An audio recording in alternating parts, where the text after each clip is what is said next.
At my mother's funeral, my aunt grabbed my 8-year-old daughter by the arm and slapped her across the face. "You're not welcome at this funeral," she said, loud enough for everyone in that room to hear. 43 people turned to look at us. My daughter Lily froze. I didn't cry. I stood up slowly, walked to the front of the room, and picked up the sealed envelope my mother had left in the care of the funeral home director. I reviewed its contents aloud, right there, in front of everyone. "Everything goes to my daughter Nora," it began. And that was just the beginning. Some people in that room still think I went too far with what happened next. After everything you're about to hear, I want to know if you agree. My name is Nora Scott. At the time of my mother's funeral, I was 39 years old. I had one daughter, Lily, who had just turned 8 the previous month. Lily is my biological daughter, born from my first and only marriage, which ended when she was 2. My mother, Diane Scott, had been sick for 14 months before she passed, and in those 14 months she had done something I didn't expect. She had gotten honest. Not with my aunt, not with my cousins, not with the extended Scott family, who had spent the better part of 2 decades treating me like an afterthought. She had gotten honest with her attorney, a man named Gerald Ackheffer, and with me, in a series of conversations that took place in her hospital room while everyone else was busy pretending she wasn't dying. My aunt, Renata Morales, is my mother's younger sister by 6 years. They were close in the way that only women who share a lifetime of secrets can be close, which meant they were also capable of the specific cruelty that comes from knowing exactly which wounds are still open. Renata is not my blood in any way that matters legally. She has no standing over me, no standing over Lily, and no standing in my mother's estate. That did not stop her from acting like she did. It never had. To understand what happened at that funeral and why I did what I did after, you need to understand how the Scott family worked. And to understand that, you need to go back to the year I turned 22 and moved to Charlotte, North Carolina with $2,000, a laptop, and a marketing degree that my mother had twice referred to as a waste of perfectly good tuition. I grew up in a small town in Western Virginia where the expectation for women in our family was simple: marry someone stable, supplement his income with something modest, raise children who didn't embarrass anyone. My mother had done exactly that. My Aunt Renata had done exactly that. My cousin Dolores, Renata's oldest daughter, had done exactly that. I was the outlier, and they never let me forget it. The first time I remember being counted out in a way that stayed with me happened the December I was 24. I had been in Charlotte for 2 years and was working as a junior account manager at a mid-sized marketing firm downtown. I was making decent money, not spectacular, but decent, and I was learning things that I knew, even then, were going to matter later. I came home for Christmas and Renata sat across from me at my mother's kitchen table and told me, with genuine warmth, that her neighbor's husband's company was hiring administrative assistants. "It's steady," she told me. "Benefits, retirement plan. You're not getting any younger, Nora." I smiled and thanked her. I did not tell her that I had spent that morning on a phone call with a prospective client in Atlanta that would have paid 3 times Renata's annual salary if I could land it. I didn't land it, but 4 months later, I landed something better, and I thought of Renata's face at that kitchen table every time I signed a new contract after that. The second time was worse because it involved Lily. She was 4 years old, and we had come home for my mother's 62nd birthday. Renata's daughter Dolores had recently been promoted to branch manager at a regional bank, and the entire gathering felt like a celebration of Dolores's success, which was fine, which was genuinely deserved. Dolores worked hard and she was good at what she did. But at some point in the afternoon, Renata pulled me aside near the back porch and lowered her voice in the way she always did when she was about to say something she knew was unkind but had decided to say anyway. "You know," she said, "it's not too late to go back to school, for something practical, for Lily's sake if not your own." I looked at my daughter playing in my mother's backyard. I had that same week been reviewing a proposal for a consulting partnership that would change the shape of my professional life entirely. I said, "I'll think about it, Renata." And then I went inside and called my attorney, a woman named Camille Ashford, to confirm the timeline we had discussed. The third time, and this is the one that matters most to what comes later, was at Thanksgiving, the year before my mother got sick. By that point, I had been quietly building something for 3 years. Nothing about my appearance had changed. I drove the same car, a 4-year-old gray Honda CRV. I lived in a comfortable but not flashy apartment in a neighborhood people considered fine but not impressive. I dressed well but not expensively. I was, to the family's eye, a single mother doing okay but not particularly well, which was precisely the impression I had decided to maintain. At that Thanksgiving dinner, my cousin Dolores's husband, a man named Craig Whitfield who worked in commercial real estate and had the particular confidence of someone who had never been wrong about anything in his own mind, decided to give me financial advice. Unsolicited, between the green beans and the rolls. He told me that if I was serious about security for Lily, I should look into converting my savings into something with a fixed return. Index funds are fine, he told me, but at your level, you want predictability. At my level, I asked him what he meant. He waved his hand in a way that managed to convey both generosity and condescension in a single gesture. Just, modest income, single parent situation. You want stability over growth. I nodded, I ate my green beans. I thought about the conversation I had recently had with my financial advisor, a woman named Sandra Ifoma, about the investment property portfolio that had been quietly growing for 4 years. At that point, the portfolio held 3 residential units in Charlotte and 1 small commercial space near the University District. Sandra had recently appraised the combined value at just over $800,000. I did not mention any of this to Craig.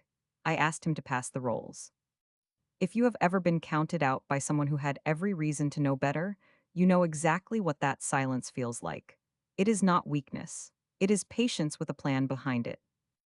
Now, let me tell you what I actually built, and why I kept it quiet, and how those two things converged in a hospital room 14 months before my mother's funeral. I left the marketing firm when Lily was 18 months old and my marriage was ending. I had saved carefully for 2 years in anticipation of that moment. My ex-husband, a man named David Crane, was not a bad person. We were simply two people who had grown into entirely different shapes, and the marriage had become a quiet, exhausting performance for both of us. He was consistent with child support, reliable with his time, and completely uninvolved in my professional life, which made the separation cleaner than it could have been. In the first year on my own, I took on freelance marketing consulting work, small clients, local businesses, word of mouth. By the end of that first year, I had 5 regular clients and was clearing enough to cover expenses and save a modest amount each month. By the end of year 2, I had hired 1 part-time contractor. By year 3, what had been a loose collection of client relationships had formalized into a registered consulting firm with 3 full-time employees, a growing list of regional clients, and an accountant named Bernard Tran who had, at our first meeting, looked at my revenue projections and said flatly, "These are aggressive but achievable. Let's protect this properly." Bernard was the one who introduced me to Sandra Ifoma, the financial advisor. Sandra was the one who suggested the investment property route as a way to build long-term stable wealth that didn't live inside the business, which was, she explained, always the vulnerability of entrepreneurs. Your business is income, she told me at our second meeting. Property is a different kind of asset, you want both. We started with 1 property, then 2. I took Camille Ashford's advice on the legal structures for each purchase, and she drafted the documents that kept my name appropriately positioned and protected in each transaction. I had also, quietly and consistently, been contributing to a college savings account for Lily since she was 3 years old. By the time of my mother's funeral, that account held $65,000.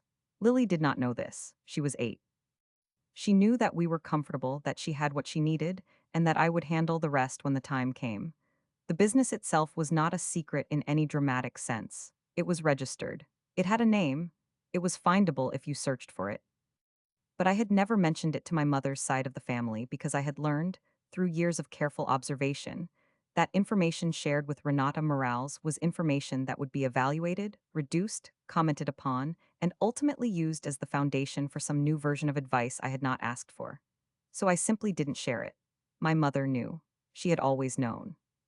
She had made me uncomfortable about it in the early years in the way she sometimes did, suggesting it was too risky, too uncertain, not something to count on. But something had shifted in the last few years, and by the time she got sick, my mother had a clearer view of who I was and what I had actually accomplished than she had ever allowed herself before. It was in her hospital room, on a Tuesday afternoon in October, 14 months before she died, that she told me she had been speaking with Gerald Ackeffer about her estate. Gerald Ackeffer had been her attorney for 11 years, a quiet, careful man with a reputation in our county that my mother had always described as someone you could trust to be boring, which was the highest compliment she gave to professionals.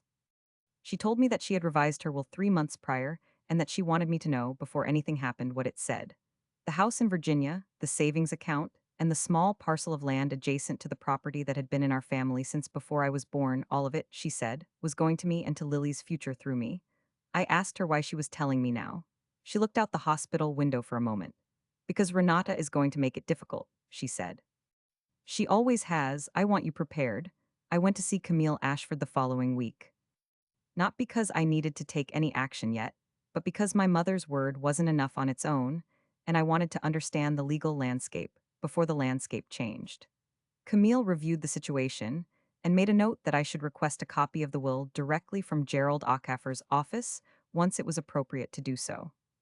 She also noted, in passing, that if there was any dispute over the estate after my mother passed, the existence of a professionally drafted and filed will was the starting point for everything. Start clean, she said. Don't engage emotionally until we know exactly what we're working with. I thought about that advice a lot over the 14 months that followed. My mother's health declined in a pattern that felt both too fast and unbearably slow. There were weeks where she seemed almost herself, and weeks where the medication made her distant and hard to reach. Lily and I visited once a month, sometimes twice, and on those visits I let Lily be the one to do most of the talking, which my mother seemed to prefer. Lily at 7, and then 8 was a child who had opinions about everything. Strong and specific opinions delivered with the confidence of someone who had not yet learned to doubt herself. And watching my mother listen to Lily talk about her school's science project, or her best friend's birthday party, or the specific injustice of being assigned a book report on a book she had already reviewed twice. Watching that was one of the better things I have in my memory from those months. Renata visited too, of course. She was there more than I was in the final weeks, which was partly geography. She lived 40 minutes from my mother's house, and I was 4 hours away, and partly by design. Renata was not a cruel person in the way that truly cruel people are. She was a person who had built her sense of self around being the capable one, the organized one, the one who handled things in a crisis, and my mother's illness was a crisis she could organize. She coordinated with the home health aides. She managed the medication schedule. She communicated with the medical team. And in doing all of that, she quietly assumed a position of authority that was not legally hers and would not survive contact with what my mother had actually written down. I saw the first sign of what Renata was planning about 6 weeks before my mother passed. I had come up for a long weekend and was staying at my mother's house.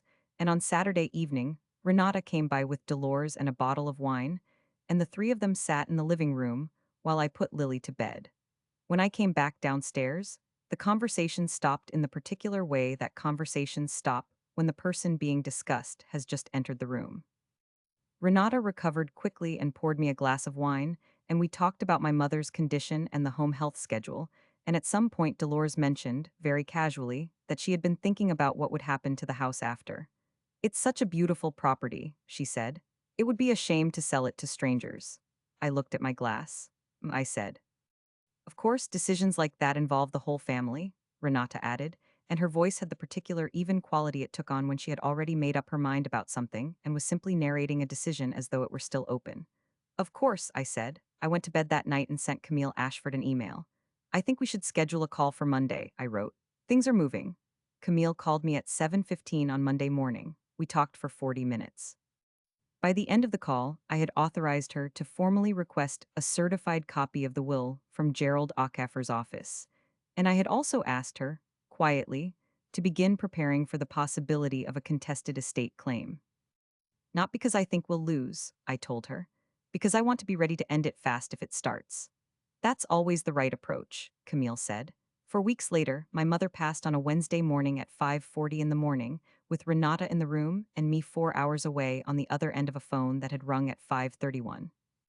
I drove up that same day, Lily asleep in the backseat, and when I arrived at the house, Renata met me at the door with red eyes and the expression of someone who had already begun to grieve and had also already begun to organize. The next 3 days were the kind of days that exist in a category separate from ordinary time. I handled the things I needed to handle. I made the calls.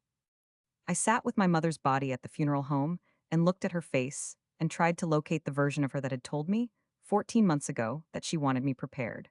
I found it eventually, quietly, and I held on to it. Gerald Ackeffer came to the house the evening before the funeral. He was a tall man in his late 50s with reading glasses he wore pushed up on his head and a briefcase that looked like it had participated in a great many difficult conversations over the years. He sat at my mother's kitchen table with me and Renata and explained that he had prepared the sealed envelope my mother had requested be opened at the funeral in front of whoever was present, and that he had also prepared a full copy of the estate documents, which would be shared with the relevant parties in the days following. Renata asked what the envelope contained. Gerald said he wasn't at liberty to say until it was opened, which was what my mother had asked. Renata's hand went to her collarbone and rested there, flat, which was a habit she had when she was suppressing something. That night, after Gerald had gone and Renata had gone home, and Lily was asleep in the spare room, I sat alone in my mother's kitchen for a long time. I thought about Camille's advice. I thought about the property documents sitting in a file folder in my car.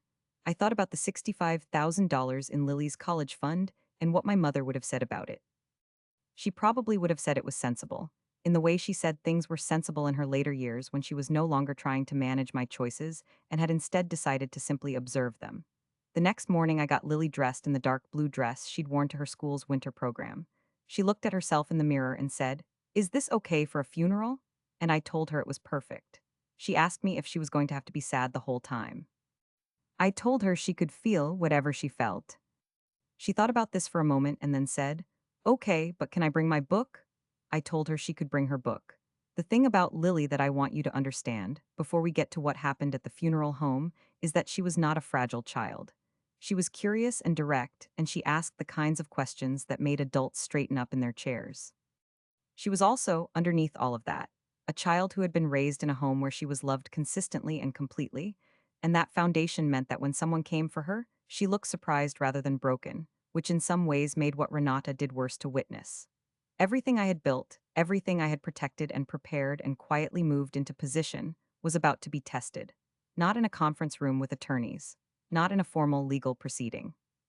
It was going to be tested in a funeral home in a small Virginia town in front of 43 people who knew my family, with my 8-year-old daughter standing next to me and a sealed envelope in the hands of a funeral home director named Carl who had kind eyes and a deeply uncomfortable expression. I had not planned for what Renata did first. I had planned for many things, but not for that. And the look on her face, when I finally stood up and walked to the front of that room, told me she had absolutely no idea what was inside that envelope. No idea what Gerald Ackeffer and my mother had set in motion. No idea what Camille Ashford had been preparing. No idea that the lawyer she was about to meet had already seen her coming from 14 months away. The timing couldn't have been worse, or maybe it was exactly right. I had one moment to decide how this was going to go. And I had been deciding, slowly and carefully and without announcement, for over a year. Carl, the funeral home director, had positioned himself near the small podium at the front of the room, with the sealed envelope in both hands like he wasn't entirely sure what was about to happen, but understood that his job was to be steady regardless. I had Lily by the hand. She had her book tucked under her other arm. She was looking at the flower arrangements with the focused curiosity she brought to most things she had not encountered before. Renata was in the third row, seated between her daughter Dolores and Dolores's husband Craig, who had his hands folded in his lap with the composure of a man who had decided ahead of time that this was not his situation to manage. Renata was wearing a black dress I recognized as one she had bought specifically for funerals, a dark structured thing she'd had for at least a decade. She looked composed. She looked, I noted, like a woman who had already decided how this day was going to go. There were 43 people in those rows. I had counted before I sat down, which was something I did in rooms where I needed to know the dimensions of what I was operating inside of. I knew about 15 of them personally. The rest were my mother's neighbors, her church friends, the woman from the pharmacy where she had picked up her prescriptions for 20 years, a man I vaguely recognized as the contractor who had rebuilt her back porch in 2016. They were there to pay respects, and what they witnessed in the next 20 minutes was not what any of them had come prepared for. The service itself began without incident.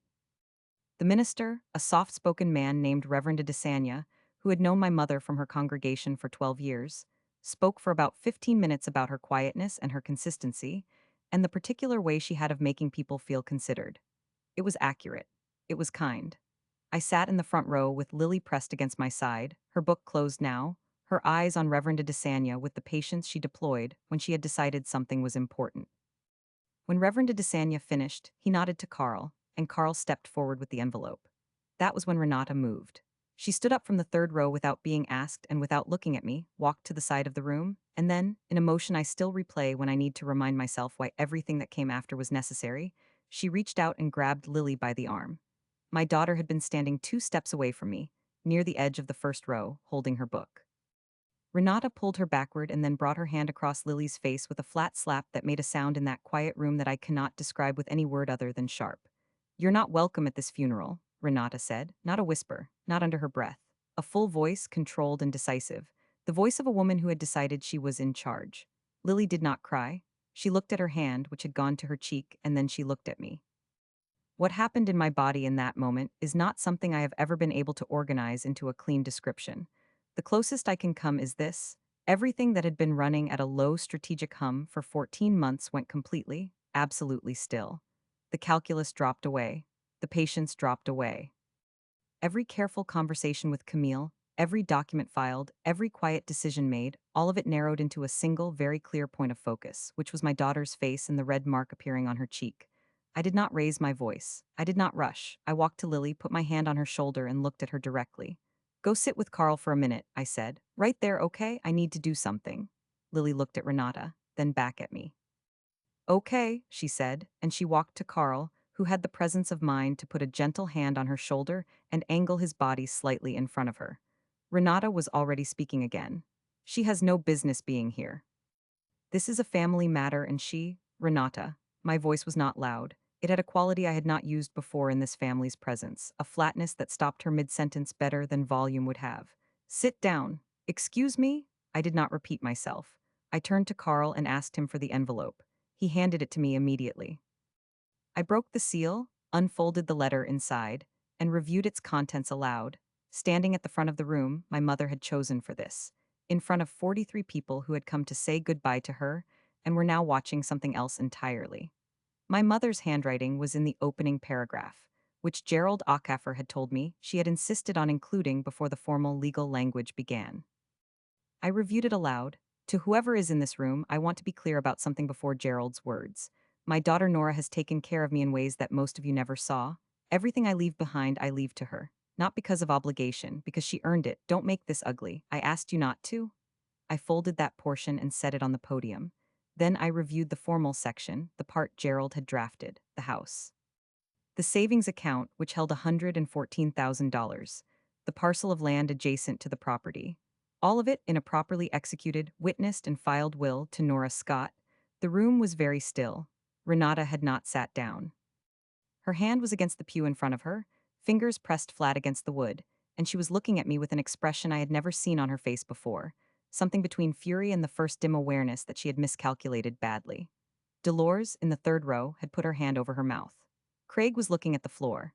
That afternoon, I called Camille Ashford from the parking lot of the funeral home while Lily ate crackers in the backseat and reviewed her book. "File everything," I told her. "We're moving on the original timeline, and I need you to get me in front of Gerald Ackaffer by the end of the week." "Already scheduled," Camille said. "I figured today would be the day." Within 48 hours of my mother's funeral, Renata Morales had retained her own attorney, a man named Stuart Pellegrini, who sent a letter to Camille's office asserting that Renata had reason to believe the will had been executed under conditions that compromised my mother's judgment, citing the illness, the medication, and the quote significant influence of one party. The letter named me.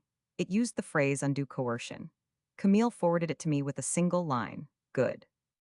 Now we know where she's starting." Renata's argument, stripped of the legal language, was this: my mother had been sick and confused, and I had taken advantage of her in her final year to steer her estate toward myself. It was the argument of a person who had not been in those hospital room conversations, who had not heard my mother speak, clearly and with characteristic directness, about what she wanted and why, who had not seen me, 14 months prior, sit across from Gerald Ackaffer while my mother outlined her wishes in his presence, with two independent witnesses, in a process that Gerald had documented with the kind of careful procedure that left exactly no room for the argument Renata was now making. Camille told me to let her handle the legal response. I did. What I handled was the thing Camille couldn't handle for me, which was the 5 days after the funeral where the extended family did what extended families do, which is choose sides and communicate those choices through a series of phone calls and messages that I mostly did not answer. Dolores called me on the Thursday after the funeral. I almost didn't pick up. I'm glad I did. "I need to tell you something," she said, and her voice was different from the Dolores I had sat across from at Thanksgiving dinners for 20 years. Something in it was cracked open. "I didn't know she was going to do that to Lily. I want you to know that. I would have stopped her if I'd known." I believed her. Dolores had many qualities I found difficult, but she was not a person who would have watched that happen and done nothing if she had seen it coming. I know, I said. My mother, she stopped. Started again. She had convinced herself that the house should stay in the family, that you would sell it. She said your mother told her years ago that she wanted it to stay in the family. My mother told Gerald Aka for the opposite in writing in front of witnesses. A pause. That's the version that matters legally. I know. Another pause. Is Lily okay? I looked at Lily, who was on the living room floor with her homework spread around her in a radius of papers that suggested a filing system only she could decode. She's fine, I said. She asked me the day after if Renata had gotten in trouble. I told her we were working on it. Dolores made a sound that was not quite a laugh. What did Lily say to that? She said good and then asked if we could have pizza for dinner. There was a silence that felt, for the first time in as long as I could remember, like something shared rather than something strategic. Then Dolores said quietly, I'm sorry, Nora, for all of it, not just that day. I let that sit. I know, I said again, and I meant it. The meeting with Gerald Ackefer happened on a Friday morning, 11 days after the funeral. I sat across from him at a conference table in his office with Camille beside me and a folder of documents between us that represented 14 months of preparation, and Gerald walked me through the estate formally, document by document, and the picture that emerged was exactly what my mother had described in that hospital room. The will was airtight. Gerald had made sure of that. The two witnesses were professional, unrelated to the family, and willing to testify if necessary. My mother's mental competency at the time of signing was documented by her primary care physician, who had assessed her and signed a statement specifically because Gerald had anticipated a challenge and had prepared for it. Renata's attorney had 14 days to respond to Camille's formal reply, which had arrived at his office 4 days after his initial letter. He took 12 of those days. When his response came, it was noticeably shorter than the first letter. Camille called me when she reviewed it. They're withdrawing the challenge, she said. Stuart Pellegrini is a competent attorney. He reviewed the documentation Gerald provided and advised his client that proceeding was not in her interest. I was in my car when Camille called, parked outside the elementary school where I was waiting for Lily to come out for afternoon pickup. I watched the doors and said, what does that mean practically? It means Renata Morales gets nothing from your mother's estate. The will stands as filed. The house, the account, the land, all of it transfers to you. Gerald will coordinate the formal transfer process. 30 to 45 days for the property, faster for the account. A group of kids came through the doors. Lily was not among them yet. And the assault? I asked. Camille's tone didn't change.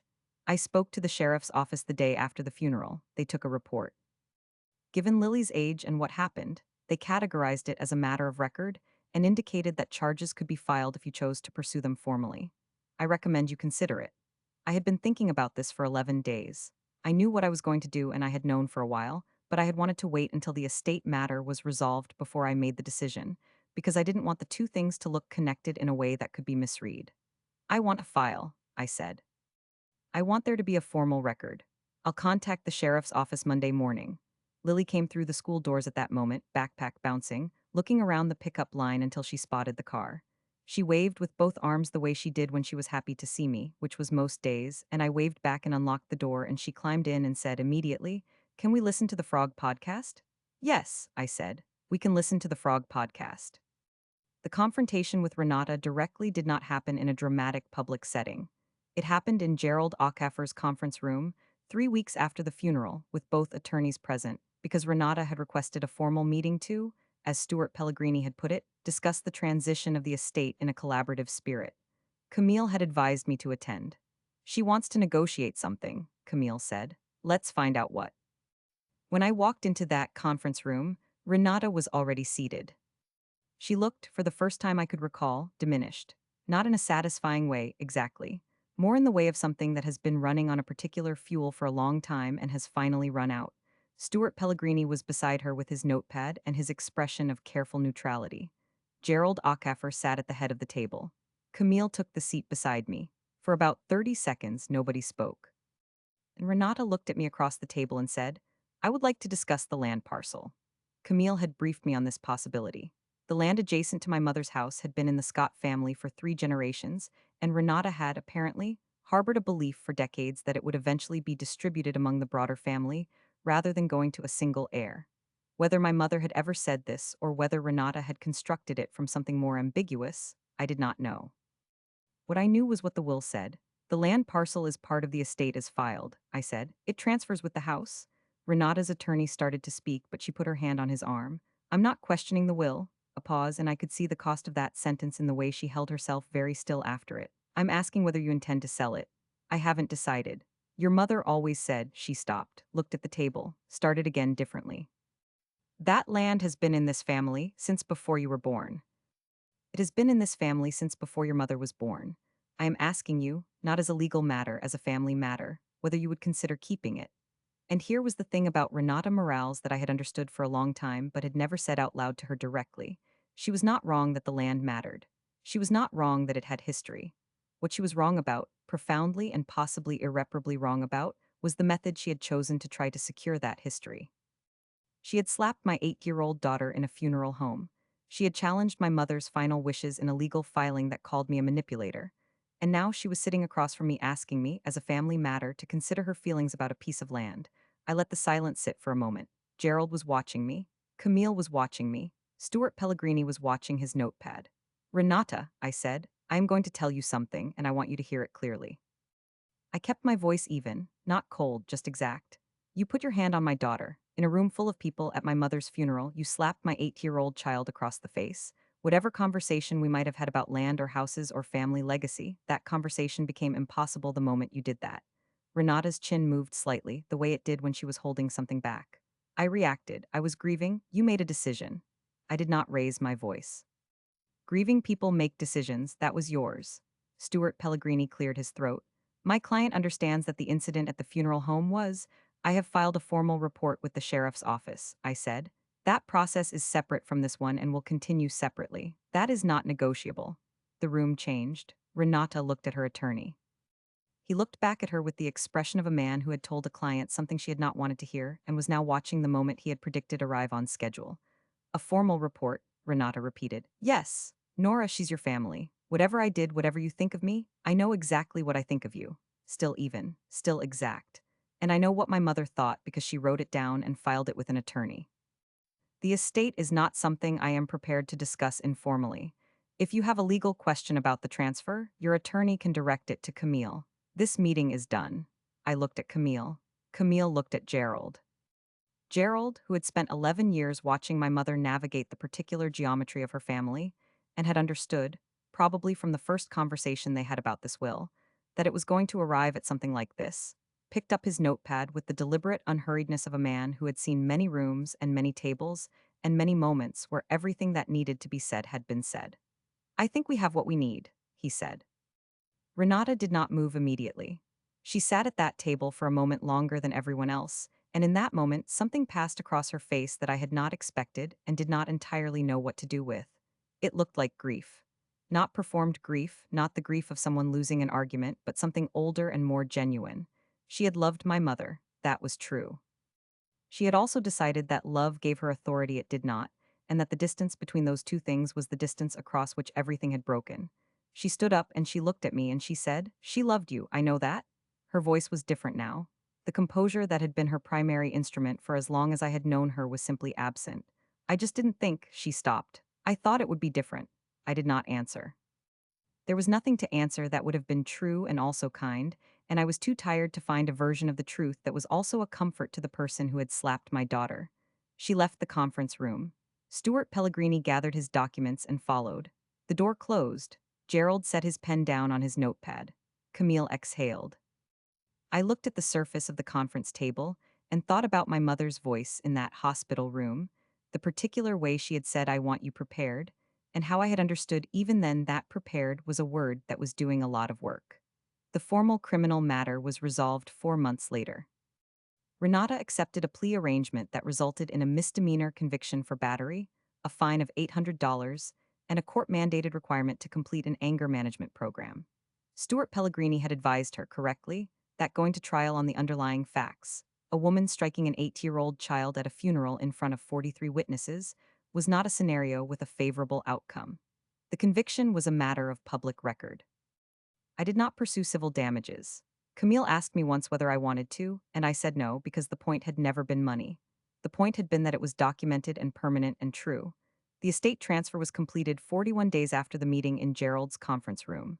The house in Virginia, the savings account, the parcel of land, all of it transferred cleanly and without further challenge. I have not sold the land. I have not decided what to do with it yet. My mother was right that it had been in the family for a long time, and I find, when I think about it, that I am not in any hurry. My business has continued to grow in the time since. Sandra Ifoma and I meet quarterly, and the investment property portfolio has expanded by one additional unit in Charlotte. Lily's college fund, which she does not know about and will not know about until she is ready for it, has grown to $81,000. I mention these numbers not because they are the point, but because they are the foundation of the stability that lets everything else be okay. Lily is 9 now. She is in the third grade, and she recently became deeply invested in an extracurricular robotics program that meets on Thursdays. She mentions it approximately 47 times per week. She has not asked about Renata since the month after the funeral, when she asked me, while I was making dinner, whether what Renata did at the funeral was going to happen again. I told her no. She asked me how I knew. I told her I had taken care of it. She said okay and went back to the table and went back to her homework, and that was the last time she brought it up. Dolores and I are not close. We are something I don't have a perfect word for, two people who understand each other better now than we did before, who text occasionally, who do not pretend that everything is resolved because it isn't. She came to a birthday party for Lily in the spring, brought a gift that was entirely appropriate for a 9-year-old, and stayed for 2 hours and was pleasant throughout. Before she left, she hugged me and said, "Your mom would have liked today." I think she was right. I do not know what Renata does with her days now. We have not spoken since the conference room. Dolores mentioned, once, that Renata had stepped back from most of her community commitments in the months following the legal proceedings. Whether that was shame or grief, or simply the ordinary contraction of a life after a loss, I could not say. I am not a person who needs her to suffer. I am a person who needed the record to be accurate, and the record is accurate.